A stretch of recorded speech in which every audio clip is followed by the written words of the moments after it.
Assalamualaikum warahmatullahi wabarakatuh. Di sini Ibu masih akan menjelaskan mengenai materi vektor untuk pelajaran fisika kelas 10. Nah, pada pertemuan kali ini kita akan membahas mengenai bagaimana cara menentukan penjumlahan vektor atau resultan vektor dengan metode analitis. Nah, dalam metode analitis ini ada dua. Yang pertama, kita bisa menggunakan yang namanya rumus kosinus. Nanti kita akan kenalan apa itu rumus kosinus. Nah, nanti yang kedua kita akan bahas selanjutnya. Nah, yang pertama kita akan bahas dulu mengenai rumus kosinus. Di sini misalnya Ibu punya dua buah vektor. Ini ada vektor A, lalu ada vektor B. Nah, antara vektor A dan vektor B ini diapit oleh sudut. Misalnya sudutnya theta. Nah, kemarin pada saat kita menggambarkan resultan vektor dengan dua metode ya, bisa poligon, bisa jajar genjang, kita bisa menggambarkan resultannya. Nih, kita coba gambarkan dulu resultan dari kedua vektor ini. Kalau ini berarti kita pakainya metode jajar genjang. Nah, nanti resultannya itu berarti dari sini ke sini ya. Nah, ini resultannya. Nah, pada metode analitis ini kita akan mencari nilai atau besar resultannya dengan perhitungan matematis. Sebenarnya kemarin pada saat kita menggambarkan dengan metode poligon dengan metode jajar genjang, kita juga bisa langsung menentukan nilai atau besar dari vektor tersebut dengan mengukurnya misalnya dengan penggaris gitu. Nah, sekarang kita akan menentukannya dengan hitungan matematis. Nah, di sini kita akan kenalan dengan yang namanya rumus kosinus. Nah, rumus kosinusnya yaitu kalau kita ingin mencari resultan dari sebuah vektor, R sama dengan akar dari A kuadrat. Kenapa A kuadrat? Karena di sini vektornya Ibu ibaratkan dia vektor A ya. Jadi nanti kalau misalnya vektornya C berarti C kuadrat. Misalnya C sama D berarti nanti C kuadrat kayak gitu.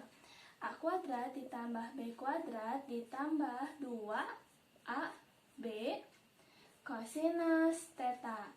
Nah, kenapa dinamakan rumus kosinus? Karena dia memakai prinsip kosinus gitu. Di sini A kuadrat. Misalnya, nanti nilai vektornya, vektor A-nya berapa? Nanti kita masukkan, lalu nilai vektor B-nya berapa? Kita masukkan 2A dikali B, lalu dikali dengan cos theta. Nanti cos theta-nya ini dari sini, yaitu sudut yang mengapit antara vektor A dan vektor B. Nah, sekarang contohnya. Misalnya gambarnya ini ya. Misalnya nilai A-nya itu 5 kuadrat. 5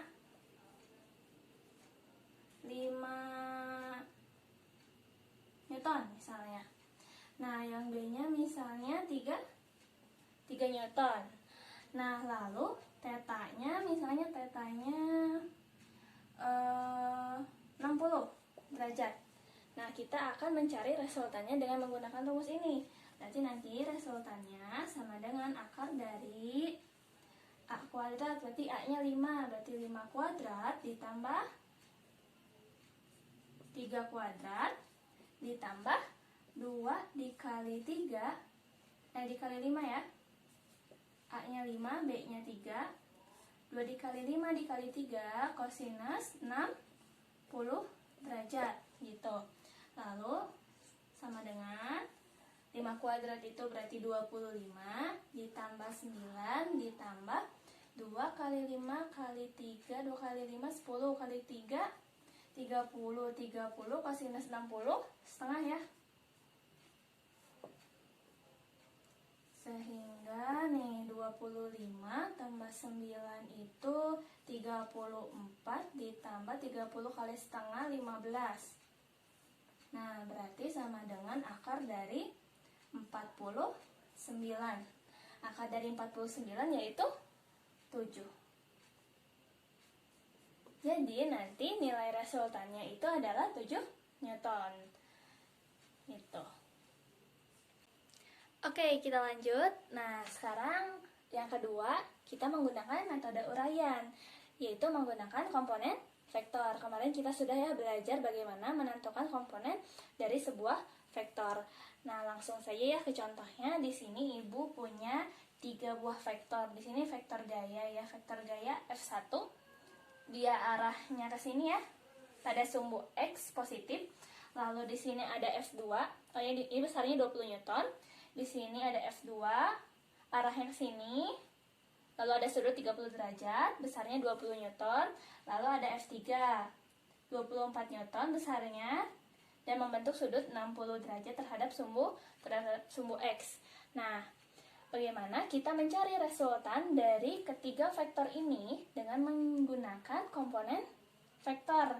Berarti di sini kita harus mencari komponen vektor dari masing-masing vektor yang belum berada pada sumbu X atau pada sumbu Y.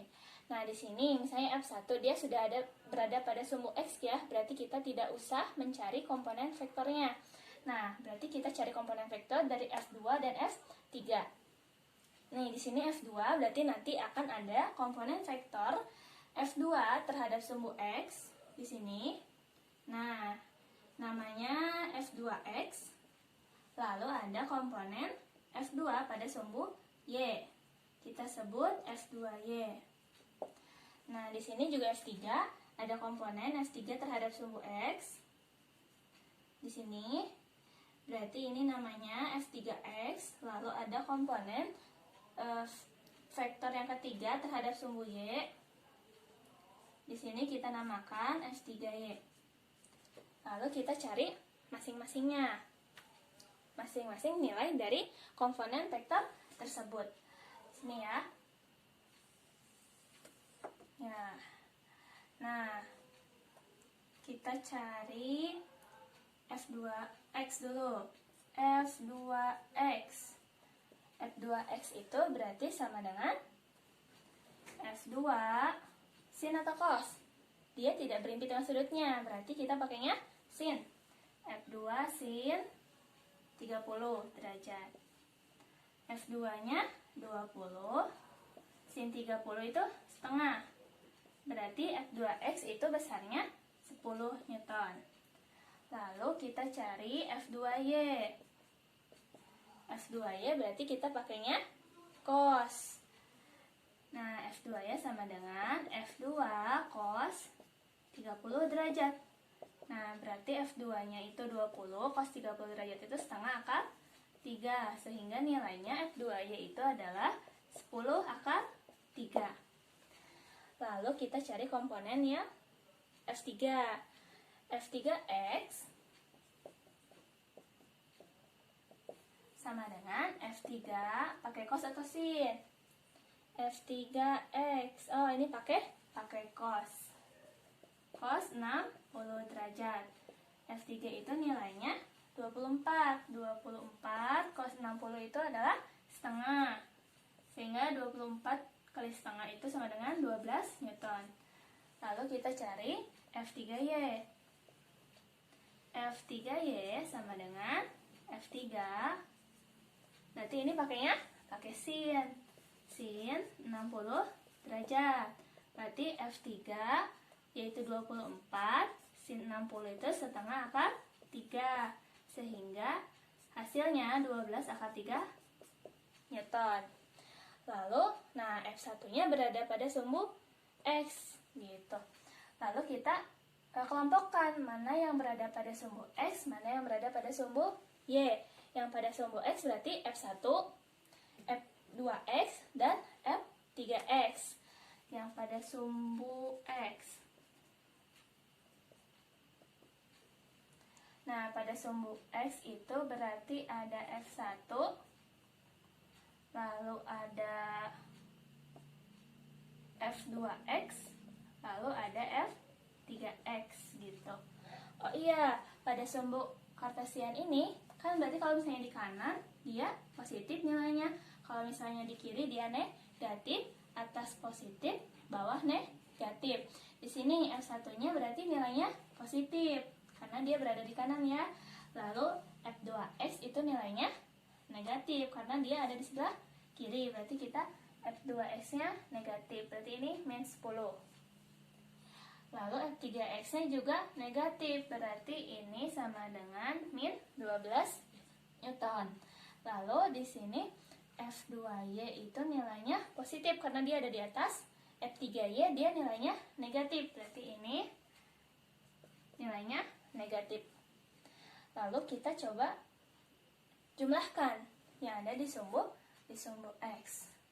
Nah, berarti yang ada di sumbu X, Fx-nya atau vektor yang ada di sumbu X secara keseluruhannya itu berarti F1 ditambah F2X ditambah F3X.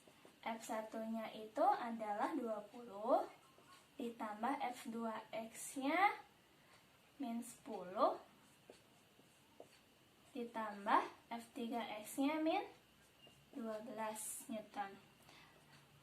Berarti isinya adalah min 2 Newton.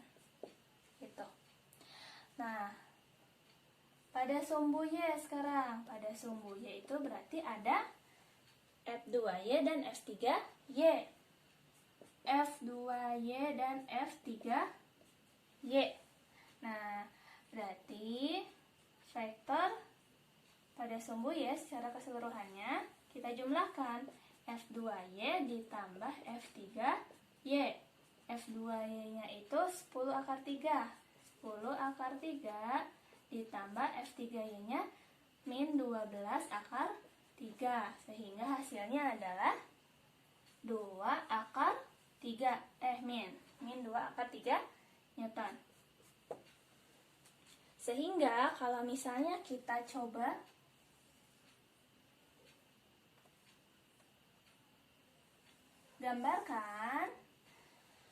gambarkan, ya, berarti nanti dia akan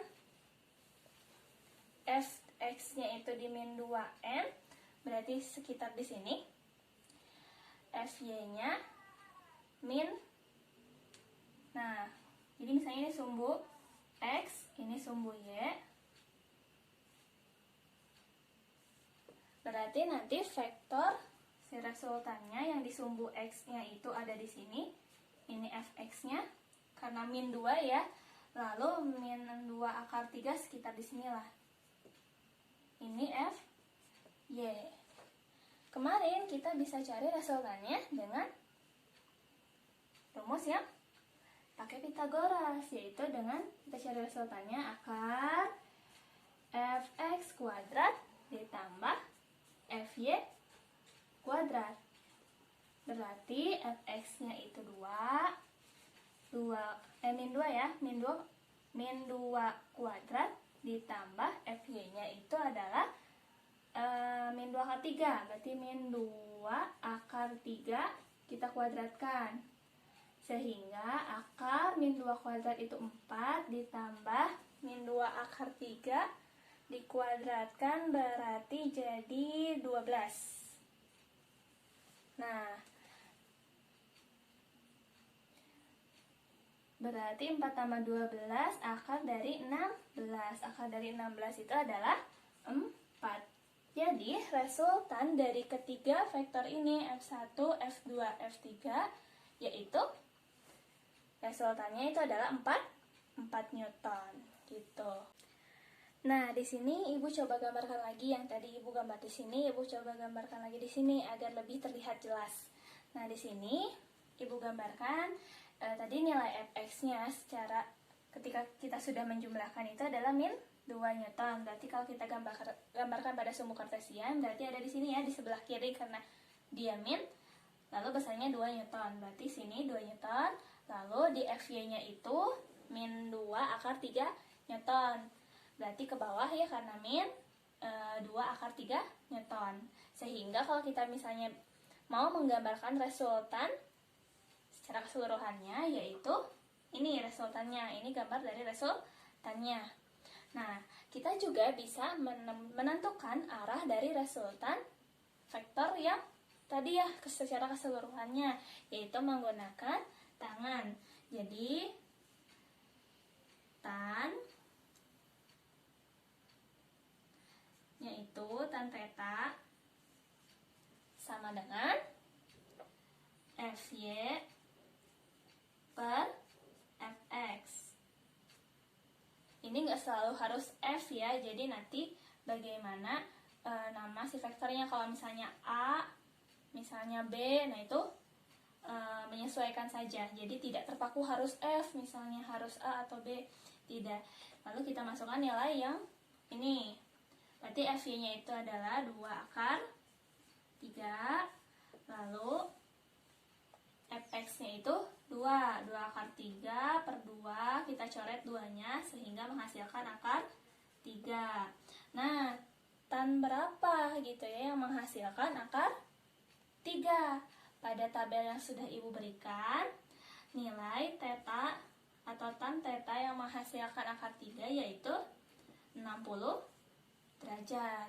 Sehingga kita bisa menentukan arah dari resultannya itu 60 derajat. Kalau digambarkan, ini 60 derajat ini dari mana, Bu? 60 derajat terhadap sumbu X. Berarti di sini 60 derajatnya. Nah, jadi nanti hasil resultannya itu secara keseluruhan, tadi hasil dari 3 vektornya itu nilainya adalah 4 Newton. Berarti ini R-nya itu 4 Newton yang arahnya 60 derajat terhadap sumbu X. Nah, selesai untuk pembahasan vektor. Terima kasih. Wassalamualaikum warahmatullahi wabarakatuh.